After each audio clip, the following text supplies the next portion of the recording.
Thank you for coming together one more time for our last session on this discussion of giving and accepting shelter. If I remember correctly, we wanted to have a little role play, right? Did you prepare something? Yes. About hearing? Yes. Good hearing, bad hearing? Yes. Okay, good. Fantastic. I will move aside and give you the floor.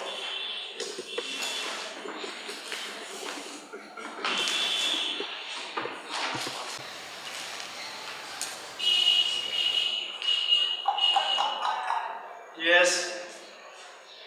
Hare Krishna, may I come in? Yes, please come. Hello, Hare Krishna. It's nice to meet you, Prabhu. Yes, Dhanyavad. How may I help you, Prabhu?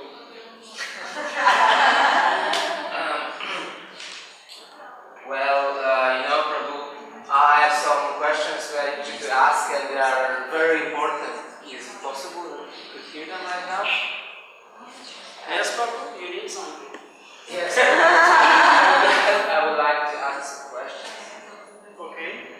You remember I had this one friend, and this friend, the one that always, helps me with preparing everything for Fruitful Life program, and the one he rides in the blue van. When we go together, each time he always. Did the maintenance get done on the van, Prabhu? Did I request the maintenance? Yeah, 1 year ago. Okay. Go ahead, please continue.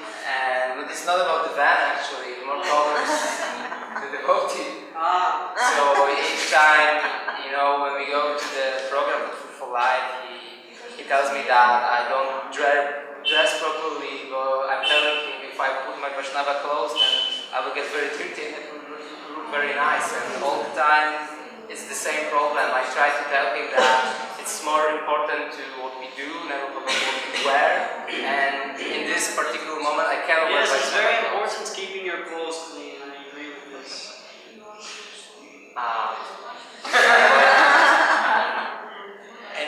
And anyway, I think that I speak with his authority, and the problem is still the same. I don't think he sees the problem. You can speak with the authority. Oh, the authority of him about this. Yeah. So, I will think about that, about what maybe I can say to him. And you've spoken to him about this? Yes, I've spoken with the authority Yes. So you will take care of the situation. Yes. Hare Krishna, thank you very much.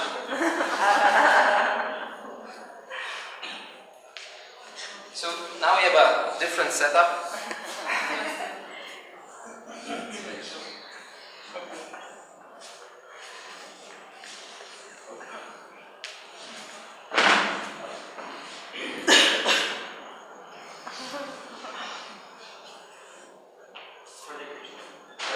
Prabhu, it's very nice to see you. How are you? Pretty good. I'm very busy, but I'm doing well. And actually, one devotee came to me, and he has many problems, with the bus and his clothing. And I should speak to you about this. There's some misunderstanding about how he should wear his clothes. He feels uncomfortable about how he was being instructed, and so do you know with which Prabhu the problem is? Yes. Do you know both of the Prabhus? Yes, they are working on the bus together. Do you know the names of them? Can you tell them? Because I also have a lot of things, and I would like to gain a lot of information before I can make a decision. Did you ask him questions that can help us right now to attain what's the problem? We have to know the questions, proper set of that. I think maybe he told me some things, I missed them. Did you listen to him? Yes. You're his counselor, yes? So you know him, you know his life?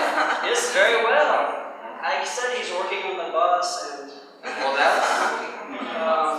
He has some problem with keeping his clothes clean. Did Did you ask him about his questions about his sadhana and what he does exactly that the other devotees? Yes, now that you mention it, my sadhana is not doing so well. Oh, well, and what seems to be the problem? I've become very distracted, and I'm taking a lot of devotees under my shelter, and I'm not managing them well, I think. And now that you mention it, I don't think I'm listening to them so well and dealing with them as individuals. So maybe the problem is not sadhana, but you don't feel appreciation because you don't take care of the devotees. That's how Krishna would have separated you from the devotees. Yes. Please. So yes, and I feel this also, and I feel that maybe I've offended this devotee because I think he came to me and he was having a real problem, and I didn't consider it so well. And I wasn't so concerned about his position and what he was dealing with. I was only concerned with what I was dealing with at that time. Well, we all make mistakes, and it's a part of learning to understand through our own lives that we are not perfect. But I think you can come to that Prabhu and speak with him more about the topic, and I will definitely help you both as much as I can. Thank you so much. Thank you very much. Hare Krishna.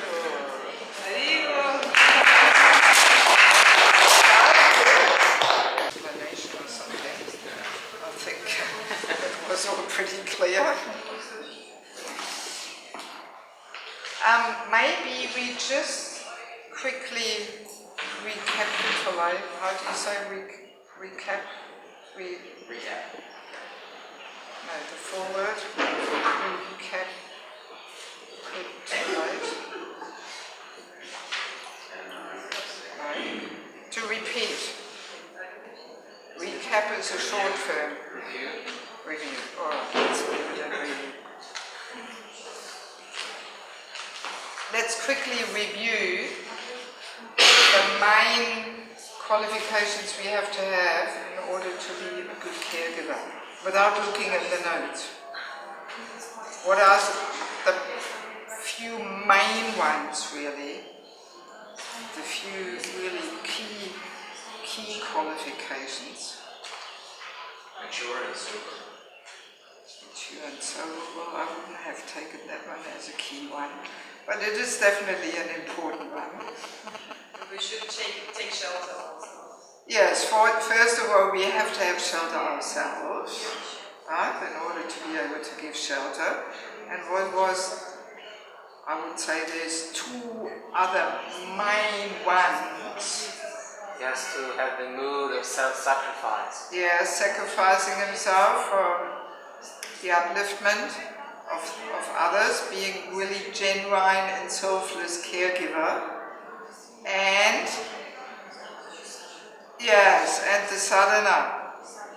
I kind of feel if these three things are there, we are sheltered, we have really a burning desire to give care and extend ourselves, and we have good sadhana. Then all the other things come actually. Then we will be mature and sober, we will be able to give balanced advice, and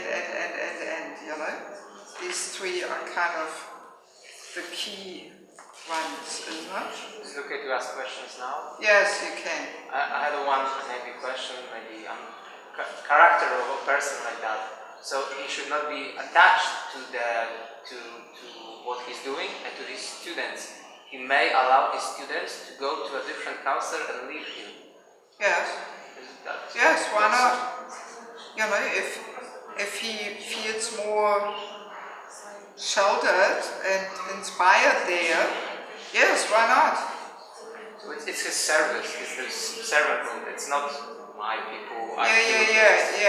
That's exactly what it is. So this possessive attitude, that is always,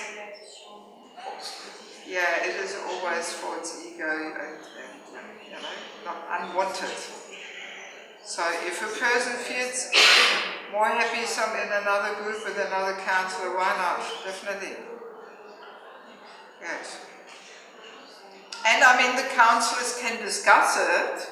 You know, the councillors can say, oh, what do you think? I've got this one person and somehow we don't really click so well, and, you know, would you be willing to accept them and have them in your group, you know? So there can be discussion, you know? Yes. Actually, I remembered one more really key one. Which one is that? Key qualification? To be properly situated. Yeah, that's pretty important too, you know? Yes. Yeah, to be properly situated in one's ashram and have all one's needs healthily fulfilled in a healthy and appropriate ways, you know? Yes. Okay, any other questions, comments, doubts about that before we move on? Okay, yes? And I think we discussed this, or I'm not sure. Can one find shelter in books and lectures of Srila Prabhupada, let's say? It's a man. For a woman, it's more difficult. What's that? For a woman, for Mataji, it's more difficult, I think, due to psychological type. Maybe for Prabhu, it's easier.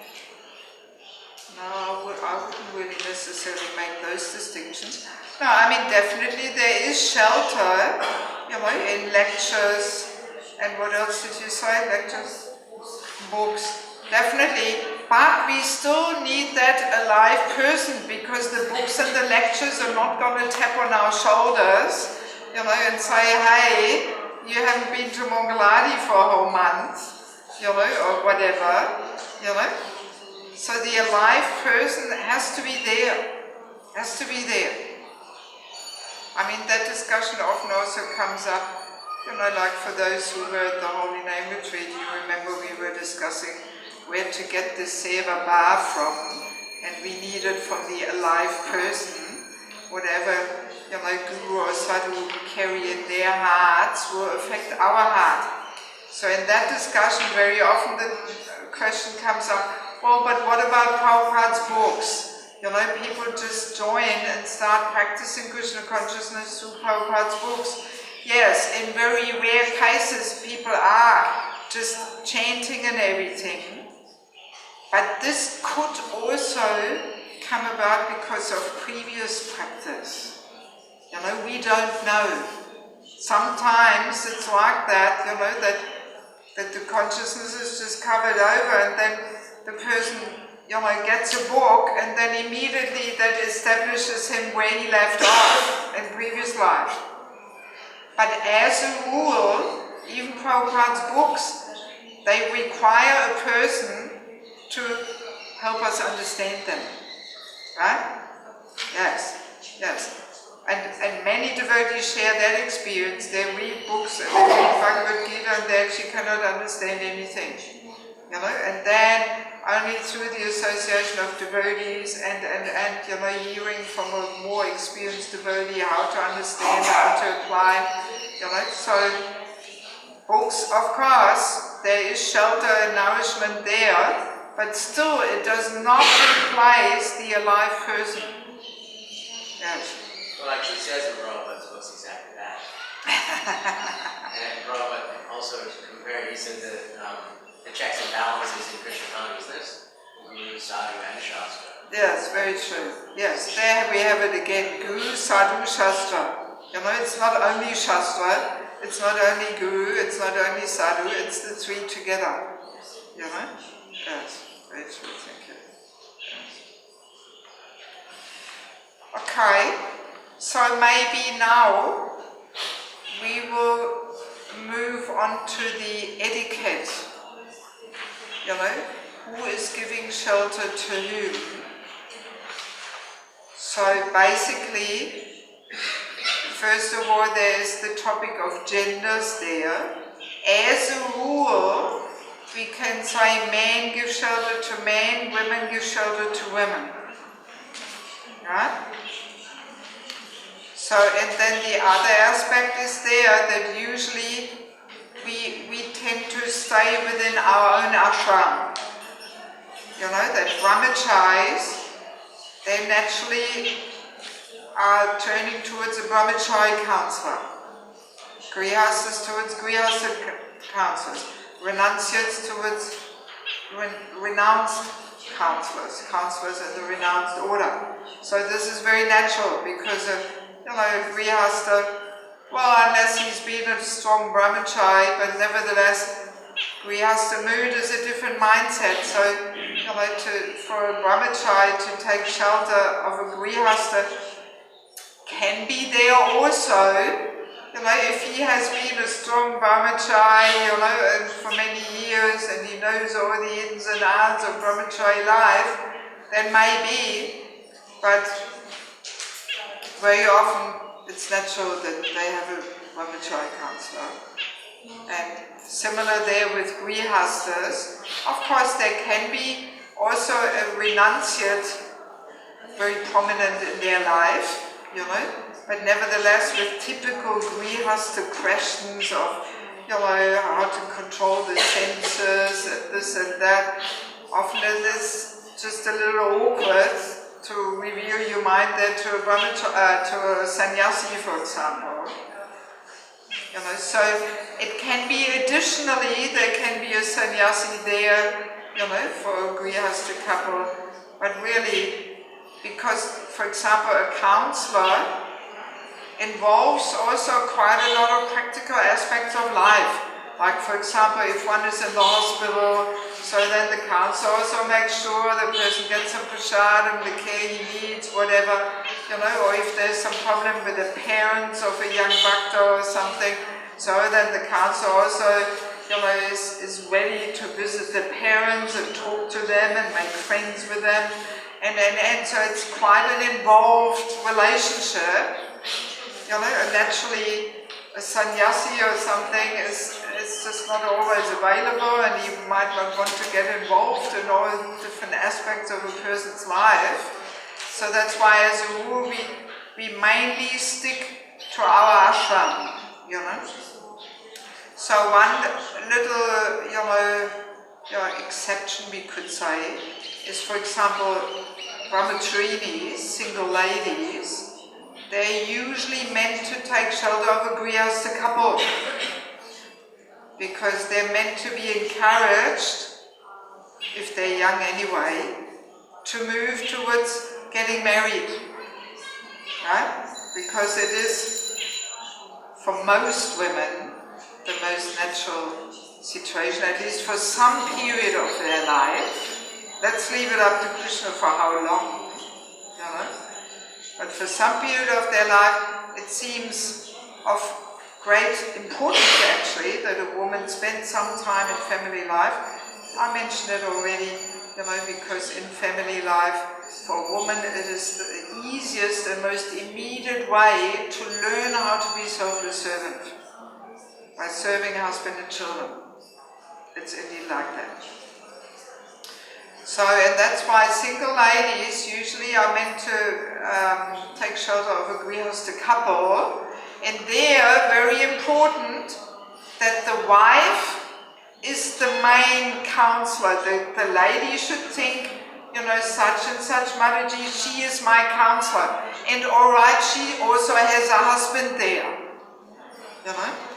and he can also sometimes give the more rational male viewpoint on things or something, but it should not be that a woman, married or unmarried, thinks, oh, he is my counselor. That already invites problems in, because this counseling, it is a pretty intimate relationship, personal relationship. So in the same way for young men who are not brahmacharis, they are also meant to be encouraged sooner or later to establish themselves in the grihasta ashram. Because these ashrams do give a lot of protection. They make it very clear what is our purifying duty. Every ashram has its purifying duties and its protection. So it's Krishna's system, simply. And they're very natural according to different phases of life In one's youth, one is meant to study material knowledge, spiritual knowledge, and the best is to do that in celibacy, very, very natural. So then for most people it is natural to move on, become a householder. Some very few might stay lifelong brahmachari, but there are really a big exception. You know, we've had this experience and it's got more and more. And really for most people it is advisable to move on. So, and then also, once the children are grown up, one should very naturally move on to the Vanapastashram. That will be the topic of next week. It's practically not established, Vanapastashram. There's no training, no education, no clear understanding what it actually means, what are the internal moods, and. So these ashrams are very naturally, happening according to different phases in life. So, yes, unmarried ladies take shelter of a grihastha couple. She is the main shelter giver, but she has a husband in the background. And same for the man also.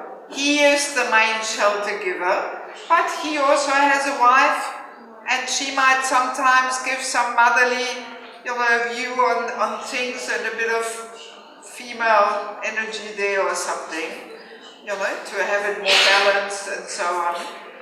So this is very important to understand. I mean, we've had many problems with this if this is not clearly understood, because especially for us women, we are more emotionally, natured, and very easily there's attachment, and then the counselor, if he's in a Mayapur, if she thinks he is my counselor, then he becomes like some substitute for a husband there or something, and only invites trouble, And same thing is for a grihastha couple, they're meant to take shelter of a grihastha couple. And again, the husband takes mainly shelter of the husband, the wife of the wife. And, alright, they have also the spouse there in the background, and so on. But it has to be clear like that. If a woman feels, he is my counselor, and unfortunately he's also got a wife there, and somehow she's actually a bit disturbing in the whole relationship here, and I wish she wouldn't even be there when we talk or something. So obviously, this is already a wrong mood here, But these things do sneak in, because especially also we have so many unprotected women in ISKCON, Women who are not properly situated, women who would love to be married, but somehow no husband appears, and so this is all a good breeding ground for problems, That's the thing. So we don't want to give this whole giving a shelter system a bad name, by disregarding the etiquette and then saying, just see, it's not working, so much problems, and. So no, if we do it properly, then there is no problem, But the etiquette has to be observed nicely, Actually, we can say, in Krishna consciousness, there's only very limited room to so-called friendship between men and women. Very limited. Say it again. There's only limited amount of room for friendship between men and women. Yes. Unless one has a certain authorization, of really, whatever, being a department head, having to deal with ladies or something, or as a preacher or something, there is not much room for friendship, This is this butter and fire. Actually, our affection we show by keeping a good distance, by not wanting to disturb and distract the other gender, But it doesn't mean that we are impersonal or something. No, it's not impersonalism. We simply have to learn to relate on different levels, you know. I mean, in some yatras, it is a very common thing that men and women hug each other and all this, you know. But this is not according to Vaishnava life, you know. Yes, I mean, in some countries, even brahmacharis are hugging women, you know, in the name of preaching. Oh yes, so they, you know, they see me like one of them, and it's, you know, going on in the karmi world, and you know, but no, there's not much room for this.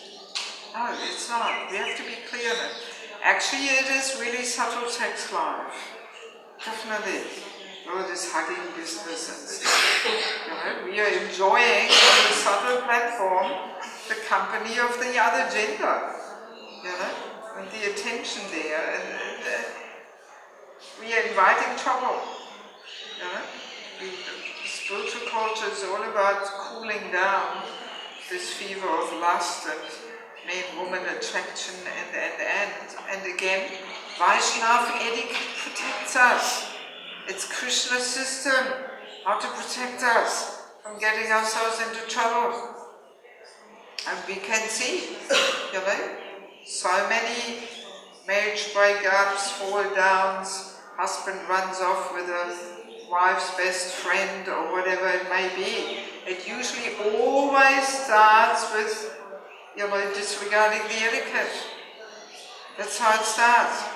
And then some attachment develops, butter and fire. You know, butter is good, fire is good. If they come too close, butter melts. Doesn't matter whether it's white butter, saffron butter, old butter, young butter. Butter is butter. You know? Yeah, really, you know. I mean, I've seen the most ridiculous situations, you know, where a woman marries a man and she's 30 years older, you know. And this is just not purifying for either of them involved, because she is the dominant one, she is like the mother with much more experience, so she will not, you know, dissolve her false ego, and he's like some little puppy dog there, and he can't play his role, you know, and he gets all frustrated, and these things just come about because people don't observe the etiquette. And they think, oh, we are beyond this. I'm 30 years older than him. I no danger there. But then, all you have to do is associate long enough, and you will get attached. You know? And even though the intelligence says, this is nonsense, this is stupid, but you just can't get out of it anymore because you're involved, you're entangled, you're attached. You know? So we save ourselves so much disturbance and trouble and, you know, whole distractions in our spiritual life if we just follow the etiquette. Yeah. Yes. I have a problem with, like, for example, like the intimate talk. I have a bit more problem with talking with female than men. You have a problem talking with women? Yes, more like closely, like more guidance, intimately? Guidance. Yes, especially like guidance. For me, it's easy to take the instruction from the males than female. Yeah, well, I have this problem, and I know, and you tell me very nicely. So how can I practice? well, let's first understand why that problem is there. You understand why that problem is there? Why do you feel more comfortable? I feel with men, I can be more free. I can be like dead honest. I can say anything that might be disturbing. I can say everything. So when as female, I have some blocks. Something I can share, or something I cannot share. See, I mean, the point is that for women, naturally, it is more natural to take shelter of a man. That's why they should be married. So, and when there is no husband there, you know, then there is that lack there. You know, that's why the culture is a man should be protected by a woman should be protected by a man. You know, yes. So to some extent it is very natural, you know, and that's exactly why a woman should be in family situation. And when a woman is in family situation, then that desire, that need is fulfilled, that there is a man there who we can open our heart and, you know. And once that is, you know, that need is fulfilled, then it should be also more easy for a woman to develop a trusting relationship with a woman. But as long as that need is not there, you know, as long as the need is not fulfilled, then it enters the sheltering relationships, or even any relationships with men. Sometimes even gurus, they kind of half-jokingly make comments how they sometimes feel like a substitute for a husband for their female disciples who are not married. You know, it's simply, that's the power of consciousness. You know, that consciousness enters any relationship, anything we do. So if there is an unfulfilled need for that protection of a man, it comes out in any relationship with a man, even though we might not think, oh, maybe I can marry this person. No, but it simply comes out in a very subtle way. And it's the same for the man too. If a man is not properly situated, if he is in need of a wife, you can feel it as a woman. You can feel some subtle energy there, you know. Even though you might not be thinking, oh, maybe I can marry that person or something, but it just comes out in a subtle way. So that's why it is, in general, for progress in spiritual life, it is very advisable to be properly situated. That gives us the solid ground underneath our feet, you know, and then we are strong and healthy, balanced, and then we can wholeheartedly endeavor for this relationship with Krishna. But as long as we are not properly situated, then there's unfulfilled needs, you know. Also, another point is that it is a fact, you know, amongst women is often more some subtle competition and envy there, you know. Women are said to be 8 or 9 times more lusty than men, and it comes out in this subtle competitiveness and envy. Even within family, often the father-daughter relationship is much more harmonious than the mother-daughter relationship, right? And in the same way, the mother-son relationship is usually more harmonious than the father-son relationship. So it's like that, you know, that the relationship with the other gender is usually more harmonious, you know.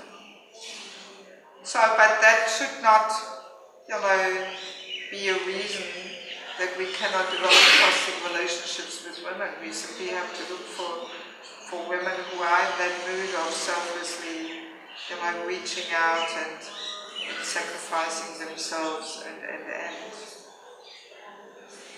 you know, we have to cultivate trusting relationships with women, definitely. Otherwise, very easily we just get ourselves into trouble, you know. I mean, the classic thing we've had so often in ISKCON, you know, in the early days, maybe more than now, that, you know, because in the early days the temple president was like seen to be the one who gives shelter to everybody in the yatra. And very often he was also, you know, dealing with all kinds of ladies' problems there, the women in the ashram and so on. And how many times have we had the scenario that the temple president runs off with a young bhaktin there, you know?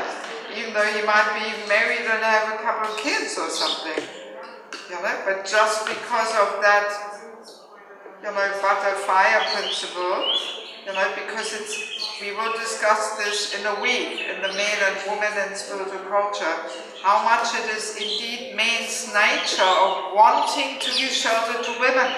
It's built in completely. Krishna put it in the male vehicle just to make sure the women receive the protection they need to have. You know? Yes. So, you know, that's why we have to be extra careful in taking, as a woman, in taking shelter of men, because most men, they want to give shelter to women, you know, and then there's some attachment developing, you know, and that clashes and spoils the whole shelter giving thing, you know. I mean, we could say a very, you know, an exception could be, but still would have to be, you know, dealt with great caution, like a preacher who's constantly moving, you know. So we have the saying, a rolling stone doesn't gather any moss, you know. A rolling stone doesn't gather any moss. You know, it's always rolling and it stays clean. You know, that's the same, for example, with sannyasis. You know, actually, according to the etiquette, a sannyasi should not have any dealings with women. But they consciously take the risk for the sake of preaching. And especially when they know, all right, tomorrow I'm already moving on to another place, you know, and they're not going to allow themselves to get emotionally, you know, involved, and they're on the phone all the time and writing messages and this and that, you know, that is dangerous. But all right, a sannyasi, you know, gives also guidance, shelter to a woman sometimes, but he's always alert in fear. He's always very careful, he's always mindful that he's taking a risk here for the sake of preaching, you know. Yes, but otherwise, if you're in the same yatra and there's regular association and regular, you know, dealings and always dangerous to become emotionally dependent on each other. That's the whole thing, you know. And if we are emotionally dependent, we cannot uplift. We have to be aloof emotionally, you know. Okay. Do we have any other questions about this point of who is giving shelter to whom, etiquette? Wasn't there yesterday some questions which I said we would discuss today?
Well, but that's the wrong understanding of renunciation. Yes, renunciation doesn't mean we give up our responsibilities and duties. Renunciation means we don't want to enjoy within this relationship. You know? That's renunciation. That's detachment. That we take nicely care of our family with all attention and affection, but we don't want to enjoy within that relationship. That's detachment, not just That's the wrong understanding, immature understanding. Yeah? I mean, the example is even there with Raghunath Das when he was running away from home there, and then, was it Lord Chaitanya or Nityananda? One of them told him, you be like a pence and shilling man, You outwardly pretend to be a very attached householder, but inwardly you cultivate renunciation, but outwardly you perform your duties,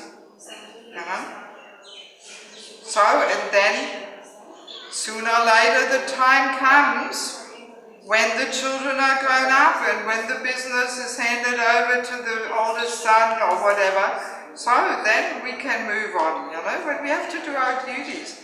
This is simply misunderstanding and immaturity, So, don't know. I mean, in principle we can say a grihastha should have association with a renunciate in order to sooner or later, accept a more renounced mood, That is there, that instruction is there. 7th canto, 14th chapter, the ideal family life. Grihastha should again and again hear from saintly persons and. So, but that saintly person, that renunciate also has to be expert in guiding, So if he is not expert, and if he says, family life is all Maya, deep dark, well, look at me, I'm living such a great life here, well, then that's a very immature guidance, Then the person doesn't really understand how to encourage a grihastha, Yes. That's another thing we see consistently throughout his comments, that some of the sannyasis that have fallen down are the ones that have preached like that in their aspects. Very true. Just for the camera, for the recording here.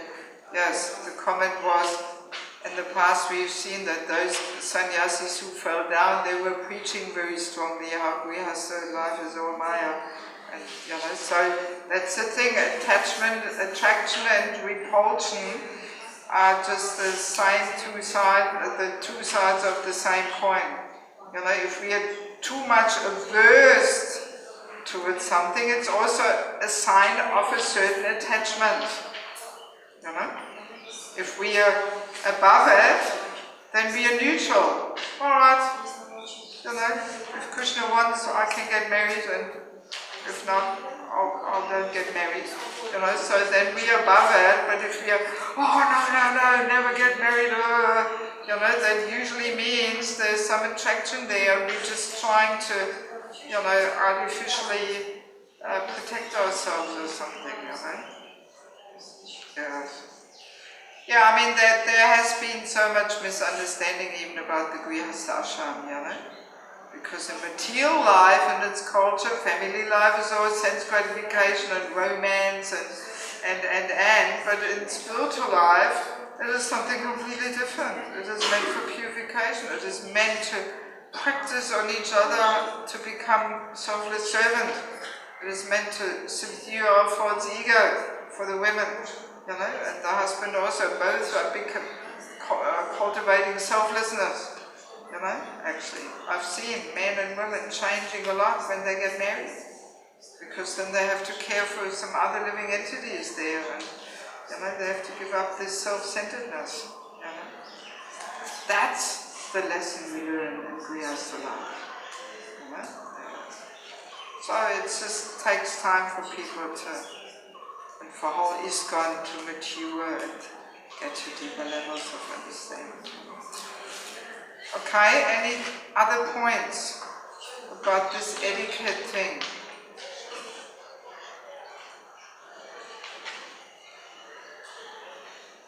Okay.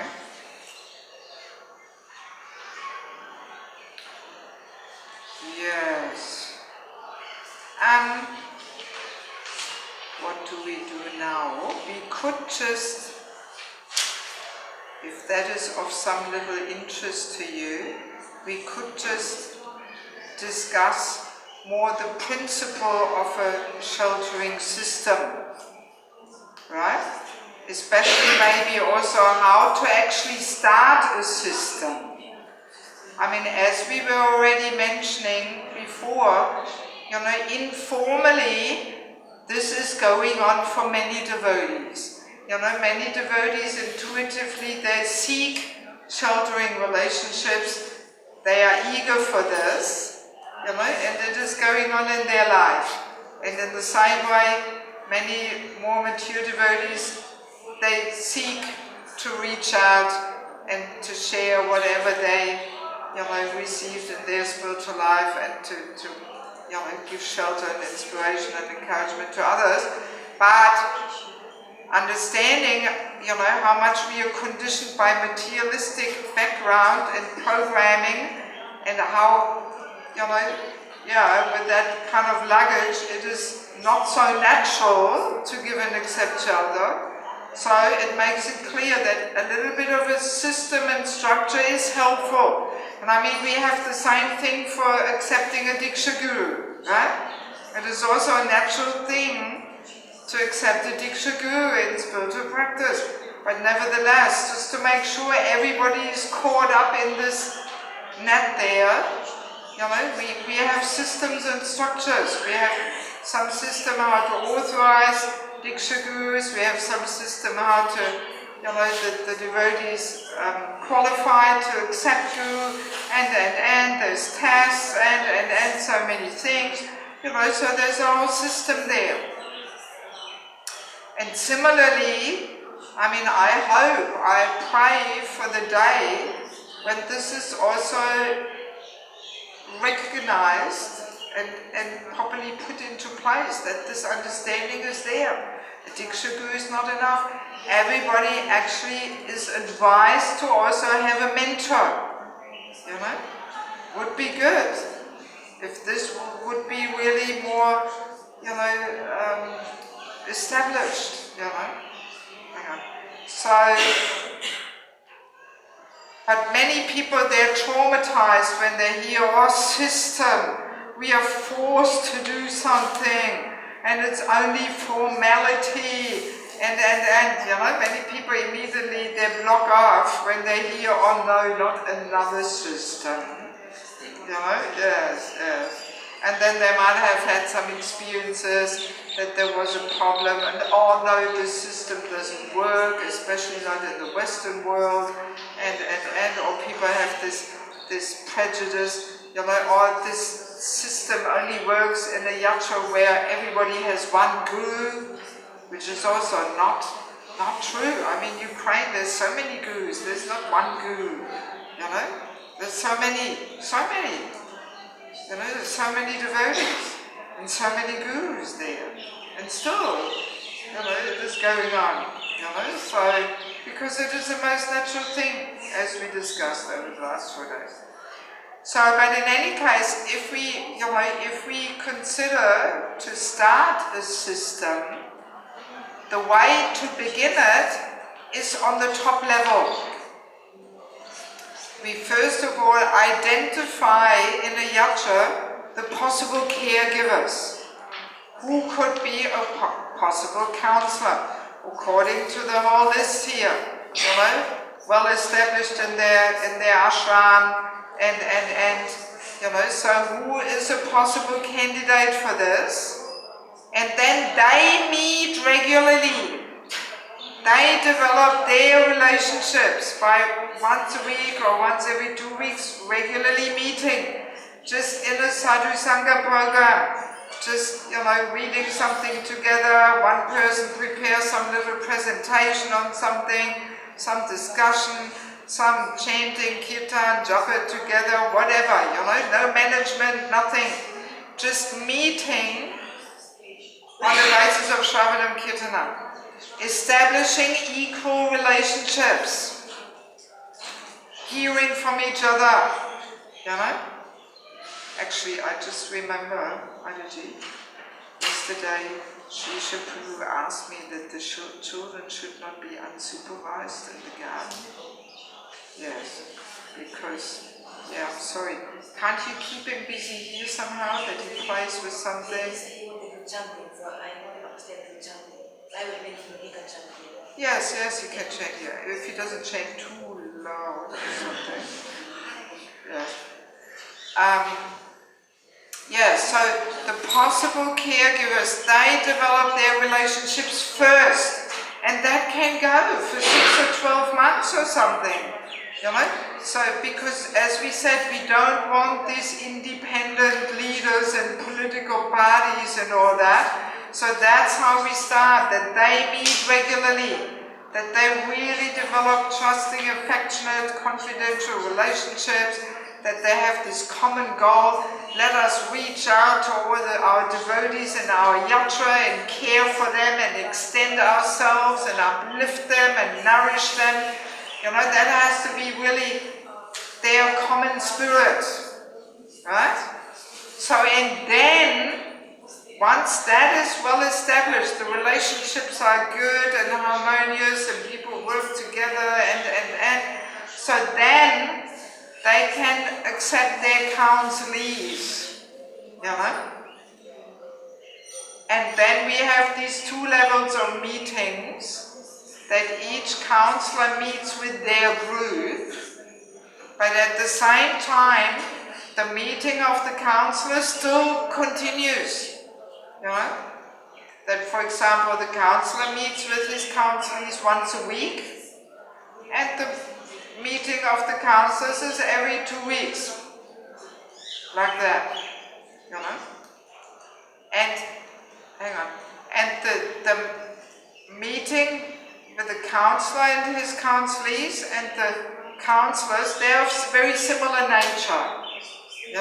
It is not that the counselor just gives the program all the time or something. No, he simply facilitates. You read something together and one person at a time, prepare something, some little presentation, 10-minute summary, then there's some discussion, whatever, and some japa, some kirtan, some Prabhupada nectar, some sharing, realizations, in the end, Kirtan Prasad, such a program. So a counselor, because I've come across this quite a lot in Europe, that people want to start this counseling system or mentoring system, and what people do is they simply make a list of counselors, and then they put the poster on the wall and say, here, these are the counselors available, so take your pick, and when you have a problem, you just go to any of them. But this is not how it works. No, this doesn't go anywhere. It doesn't go anywhere. I've visited yatras and no, it doesn't go anywhere. How can people have the trust, to go with their problems? This is a really mundane way, This is how it is in the secular society. You open up the yellow pages, or who is a good family therapist or something, and then if you have a problem, you go to him and you pay him some money or something. No. Wrong way to start. Each counselor has to have regular programs. Regular programs have to happen. And that gives an opportunity to the devotees in the yatra to hear from that person, to have association, to develop some faith in that person. And then, if the person has a problem, then of course they will open up to that person. And not only when they have a problem, but the counselor shows some interest. Not only when he's got a problem and he comes or something. No, the counselor shows some interest. Also, what's your situation, and you're happy and balanced and everything is fine, and what about your marriage and this and that, and the counselor shows interest. And that helps the younger devotee to develop trust in that person. That's how we have to do it. It becomes very natural. So then now, once also the question came up, so when a new person comes to the temple, how does it work then, So, if a new person comes to the temple, then if he comes 2 or 3 times, then people at the Sunday program can inform them, oh, by the way, we have these different groups, and there's very nice programs in people's homes. Oh yeah, that also I have to add, these programs always take place in people's homes, not in the temple room.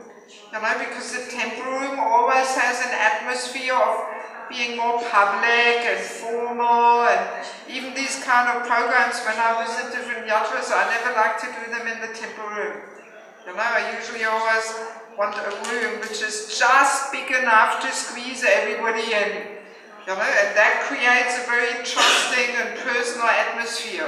But if you sit in a big temple room and people come in and out, and people sit in all the furthest away corner there, you can't even see them when you talk, and you know, you can't really reach people's hearts, you know.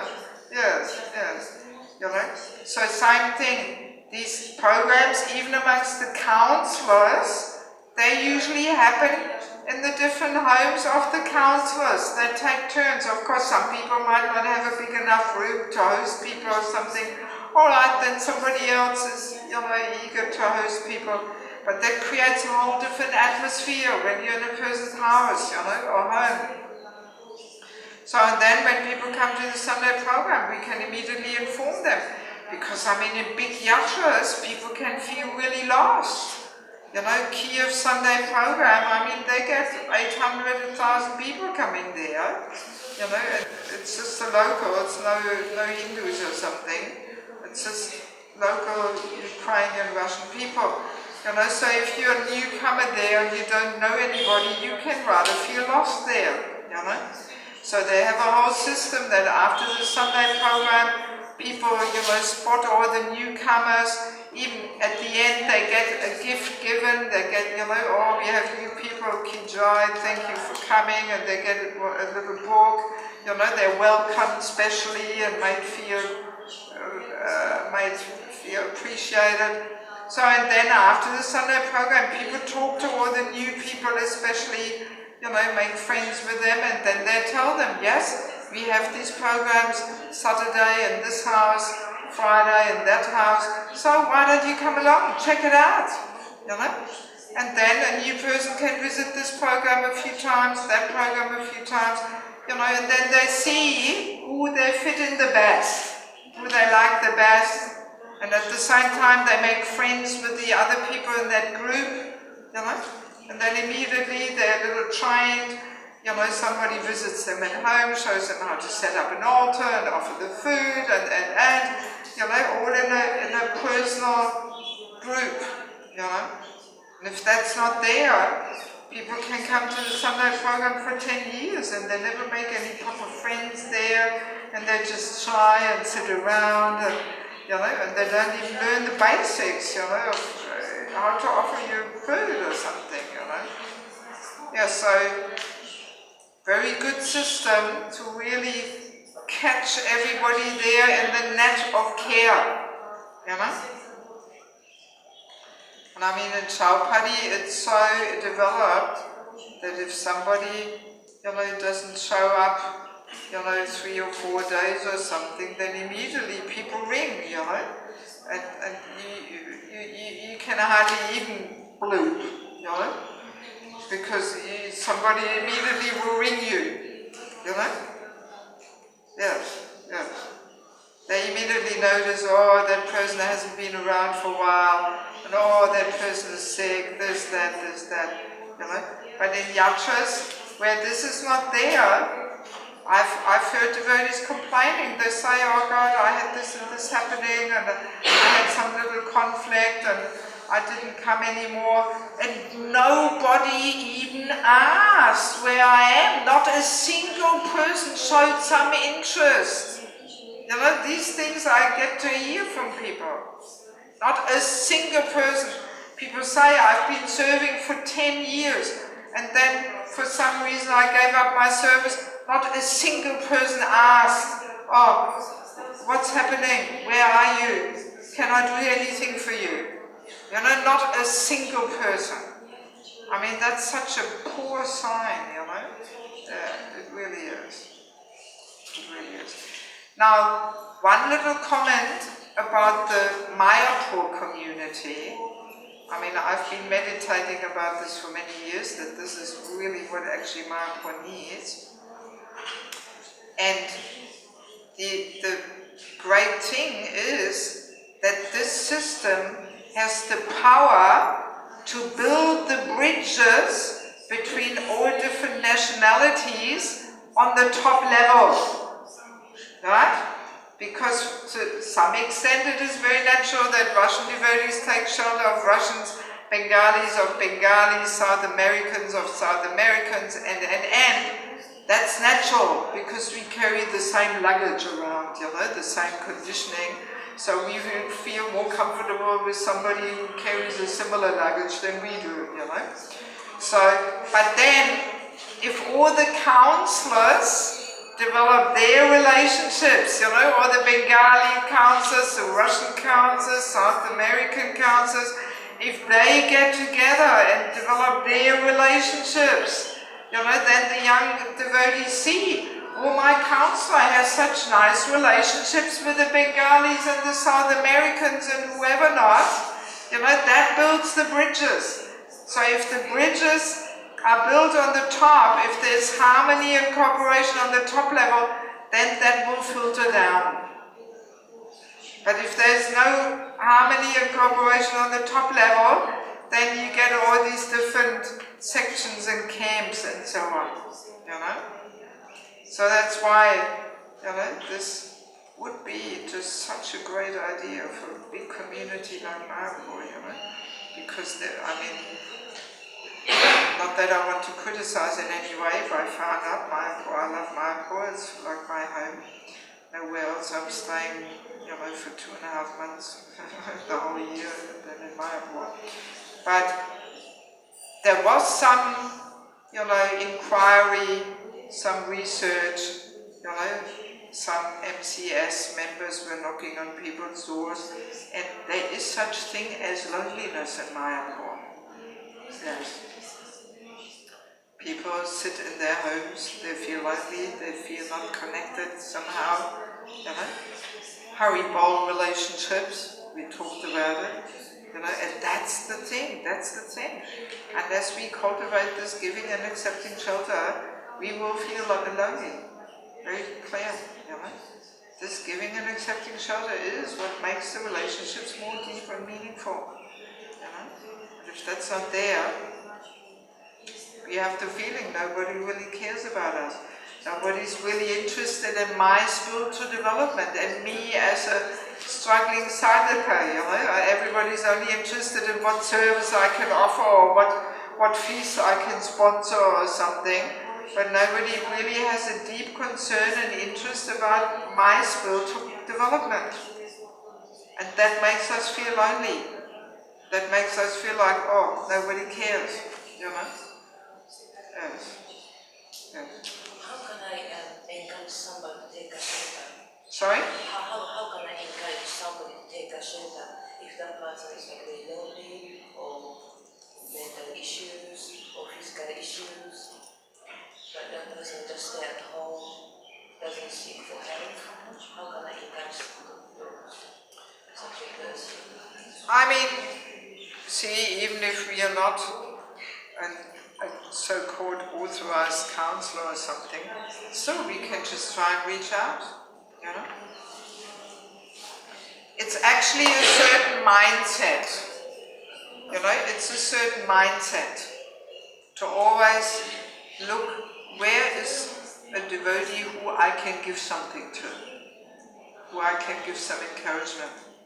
If we have that mindset, then Krishna uses us as an instrument. Yes, yes. So even the qualified, you can give advice and all this. But See, just let me explain. Yesterday, this whole big list of qualifications. If we feel we don't have these qualifications, it does not mean that, all right, so no need for me to be mindful of my environment here and other people around me. I'm not authorized and qualified to be a counselor, so let me just ignore everybody around me, you know? No, of course not. Of course not. But we simply have to understand if we lack in these qualities, then our capacity to give shelter is somewhat limited. We are a little handicapped there, you know. But no harm to cultivate that mood of reaching out to others. No harm. No harm. You know? Yeah. At that point, I feel like I'm unlimited, so I need more further assistance. But if that person doesn't want to seek help, how can I? Well, you know, I mean, it's like a patient who doesn't want to go to the doctor or something, you know. So this is always the point number one. You know, we have to recognize that we need some help, you know. And especially in regards to psychological disturbances or something, this is often the toughest, to bring a person to the understanding that, yes, I need some help here. Even in addictions, you know, when people are addicted to drugs or alcohol or whatever, often it's so difficult to make them understand that they need some professional help. You know? Yeah. So, but I mean, if things are not so, I mean, see, people have the free choice, you know? And in some way, it is also some kind of sense gratification just to, you know, swim in your own broth there, feel pity for yourself, or, you know, I'm so depressed, yeah, you know, this is also some kind of sense gratification actually, you know, some tamaguna sense gratification, feeling pity for yourself, and, you know, it's some kind of self-indulgence, or poor me, I'm so useless and so hopeless and this and that. You know, so this is also, yeah, it's Maya actually, it's Tamaguna, you know. So all we can do is try and reach out, give our friendship, give some encouragement, come on, let's go to the temple and this, that. But if a person just rather sits in their own broth there, oh well, what can we do, you know. But to reach out is always good, you know, it's always good. Yeah. So with giving shelter, it can be either in a formal structure, like you're advocating, you know, like starting from, you know, like basically for senior devotees, you know, from a group of some senior older devotees building down through a community, or also just, you know, some communities may be very small, they may be a little bit static or whatever, so it's also, we can do it in an informal way, just by being friendly basically, and rather Yes. reaching out to others. But just being friendly is not enough. I mean, see, the programs, this should be our natural recreation anyway as devotees, that we come together and we churn some nectar, and we have a bit of kirtan, we give out some prasadam. You know, this is actually Krishna conscious social life, you know. So if this is not there, you know, then very easily that, you know, our relationships are not so based on Shravanam Kirtanam. That they should have that basis. So that's why these programs are a pretty important part of the whole shelter giving process. You know, otherwise, yeah, the relationship is not so, you know, doesn't have that spiritual platform. You know. I was just thinking, so like in any community, there are some new people coming, or even existing members of the community who maybe they're not that much into making. They love devotees, and they like prasad, they might like a bit of kirtan, but they don't really want to go back to God in this life. They like Krishna. So, I mean, it would seem perhaps that, you know, like a more formal system of offering shelter is for those new devotees or existing devotees who really are serious, who really want to make advancement and go back to God in this life. Yeah, I'm just kind of thinking from people I know in my community and elsewhere in Australia, there's a lot of, they like Krishna, but they just, you know, kind of just cruising basically, you know, they're really, they're not really, you know, like if it's a formal system, they totally freak them out, and then they... No, see, you can start the system informally. Yeah. You know, you can. You don't talk about a big system, but you just start, if you're a senior devotee, you just start inviting your equals in your home for a program. What's the loss? No loss, no harm. Should go on anyway. Should go on every day in somebody's house, actually. That's what the devotees should be doing in their free time. So what's the loss? You know? No harm to invite people. Start with that thing of, you know, inviting the equals. You know, because we were discussing how important that equal association is. So you don't have to say, okay, now we are starting some, counseling system here, and this is how it goes. No, you just go home, back to Perth or wherever it is, and you just invite the equal devotees to a program once a week. What's the harm? You know? And then once that is going on, you know, then there can be a second level of programs, you know. And I dare say, these Krishna's friends who are just hanging around for years, maybe the reason why they are not sincere is because they're not nourished. Nobody cares, you know, because, see, just the Sunday program at the temple, Sunday program is mainly a preaching program. It's for newcomers. The lectures are not that nourishing, you know. Yes, it's a newcomer program, you know. And then in the mornings, Bhagavatam class, not many people have the time to go there. So a house program is a pretty cozy thing for people to be, you know, more introduced into serious practice, you know. One more question. How does the counsellor system, how does that is vary from the Bhakti Vriksha system? Common question. Yeah. What's the difference between the counsellor system and the Bhakti Vriksha system? The way I understand it, maybe people understand it differently or whatever, what I've observed, what I've understood, the difference is that the Bhakti Vriksha system is more geared towards spreading, you know, because they have this program for 1.5 years or something, so, and then the souls divide, and a new thing, and a new group, and a new group, you know, and there's more stress on, oh, we have so many groups now, and more groups, and more groups. So the whole idea is more directed towards spreading. And also one can become very quickly a Bhakti Vriksha leader. Very quickly. I'm not wanting to offend anybody.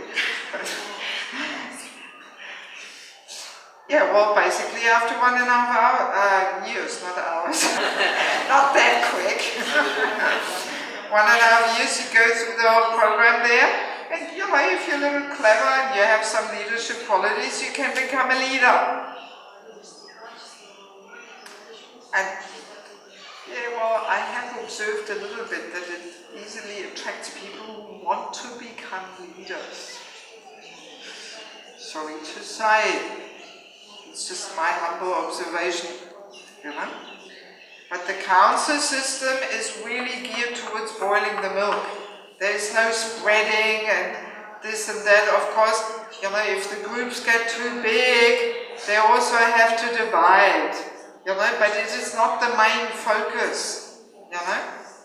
And also, to become a counselor, at least I only know a little bit Chaupadi in Ukraine, you know. So, but there is much higher qualifications are asked for, you know. Yes, they have to be more qualified. They cannot become leaders after 1.5 years or something. Yes, you have to be much more sober and mature and you know. Also, as far as I've seen, in the Bhakti Vriksha system is not so much emphasis given to the equal association. Even though it is also there in their manuals that the Bhakti Vriksha leaders should meet and all this, but as far as I have seen, it is not done so regularly, and when they meet it's more like a managerial meeting, or what problems do you have in your group or something, but it's not just a meeting based on Shravan and Kirtanam. That's what we have in the council system. There should not be any managerial things in the meetings when the councils meet. They read, they discuss, they chant, and then after prasadam or something, they catch up with each other and work out some little things there. But it's not a managerial meeting. It's not. Even problems of devotees. No. It's just Shravan and Kirtanam. And hang on, there was another thing. Oh yes, Bhakti Vriksha usually does not involve the temple devotees. Right? The temple devotees, the brahmacharis, brahmacharinis, temple president, they're not involved in the Bhakti, they're not part of a Bhakti Vriksha group. It's usually for new people in the congregation to bring them to a certain level, and then that they spread. The cells divide, new groups, and but the brahmacharis and temple devotees, temple presidents, the managers, they're not involved in that. But council system is. Yes. Every devotee is meant to have a counselor and be in a group. Yes. So there are differences, There are differences. Even though there's also some similarities. I mean, in Bhakti Vriksha also there's that mood of caring and personal relationship and all that, It is also there. And I mean, it is a good system for spreading, But council system, the emphasis is more boiling the milk. And it's lifelong. It's not you do it for 1.5 years until you go through the manual or something. No, it is meant to be ongoing. Yes. Ongoing. Yes. Well, I would like to know what's the difference between a counselor and a guru. And a counselor is actually a Shiksha guru, or he can go into what about Guru Tattva? How is he connected to that? Isn't he one of the Shiksha gurus which should we take? Well, in one sense, yes, he is a kind of Shiksha guru, but at least in Chhatrapati and Ukraine, they put a strong emphasis that the counselor should not see himself like this. Because very easily there's some pride coming, and then I've even heard this with the Bhakti Vriksha program, that yes, the Shiksha Guru should be equally respected as the Diksha Guru, and all kinds of manipulative things are going on there or something amongst more immature devotees, so that's why we always stress that the counselor should not see himself, I'm the Shiksha Guru here now, just to keep him in a humble position, just so he doesn't get carried away there or something. But how do they phrase it? They have some term,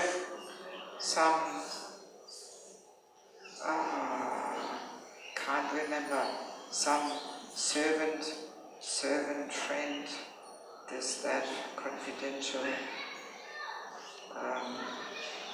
They have, they put some words together there describing the mood. Servant leader? No, not servant leader. It's some confidential servant advisor. I can't remember, something like that. Just to make the point, the emphasis is on this trust and confidential, well-wishing friend there, and not guru. Right?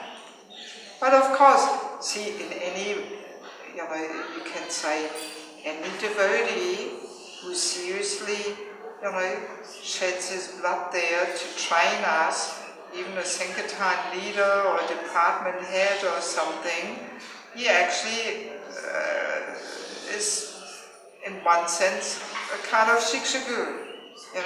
Anybody who plays a more serious role in our spiritual development, who gives us guidance and inspiration, is some kind of shikshagu, actually. Yes. I mean, I've heard comments like this, that yeah, alright, the Diksha Guru gives Diksha, but who actually does the hard work of training a devotee? It's usually the senior devotees of a yatra. They're doing that, and it is often not really recognized and appreciated or something, And the whole focus is on the Diksha Guru, but actually those who are doing all the work of bringing the person up is really the senior devotees in the yatra there, Yeah?